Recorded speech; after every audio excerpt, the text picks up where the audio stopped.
Hey, what's up, everybody? True Boxing here. Thank you for coming back to get hit with the truth. So today we're doing the what's next on Brandon Figueroa, the former junior featherweight champ at 122.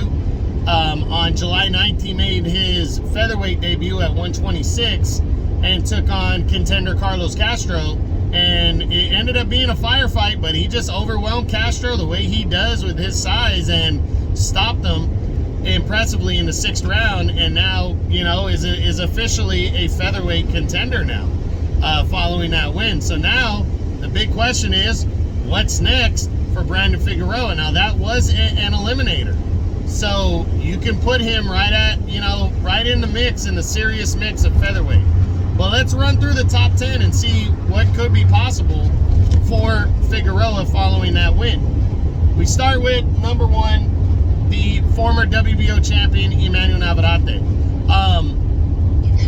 I doubt it happens, because Navarrete, even if he's not officially with Top Rank, he's still banging around there, and maybe it could happen if he, after his next fight against Baez, decides, you know, hey, I'm a promotional free agent, I don't want to fight for Top Rank anymore.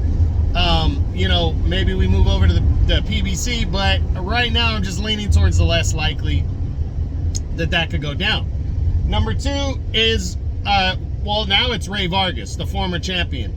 I think it's probably most likely that Figueroa is going to fight Vargas next, unless Leo Santa Cruz gets what he wants, and the WBA grants him an exception to compete against Rey Vargas in a unification bout.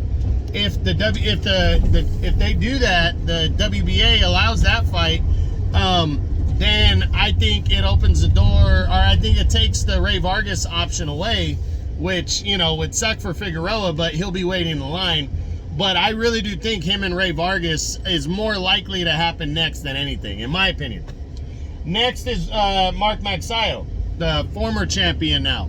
If the Vargas fight doesn't happen, I could see Magsayo and Figueroa going at it next. I think he's got to keep himself busy. Magsayo lost a close split decision to Vargas, and Figueroa, you know, would be hungry for an opponent.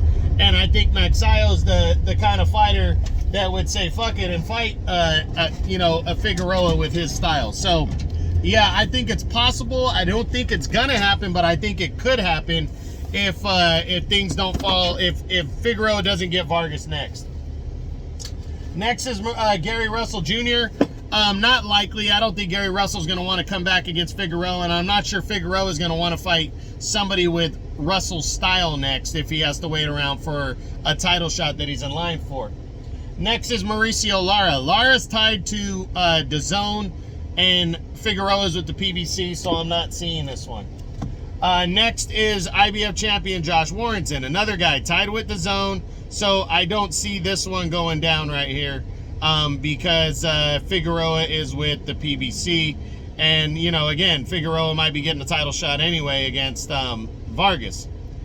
Next is Kiko Martinez, former champion. You know, I wouldn't be surprised if Kiko got fed to Figueroa, but I don't think it makes a lot of sense for Figueroa. I don't think it's a fight he needs unless he's just trying to stay busy and take out a guy that's been a champion before. But I'm leaning towards the no.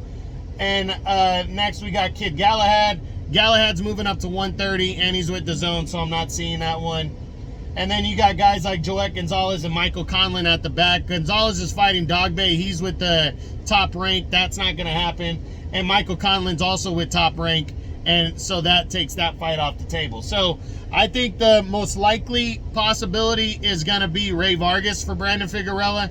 And if for some reason he can't get Vargas, I think there's a good chance him and Mark Magsayo lock horns. But we'll see what happens. Hopefully it's Vargas in a big WBC title fight, and we'll let you know how that goes. You know, and like I said, we'll see what comes out of it. But that's what I got. That's what's next on Brandon Figueroa following his featherweight debut and stoppage of Carlos Castro. Hope you guys enjoyed the video. If you did, smash the like button, leave a comment, or subscribe to the channel. I appreciate any and all support. This is True Boxing. You've been hit with the truth.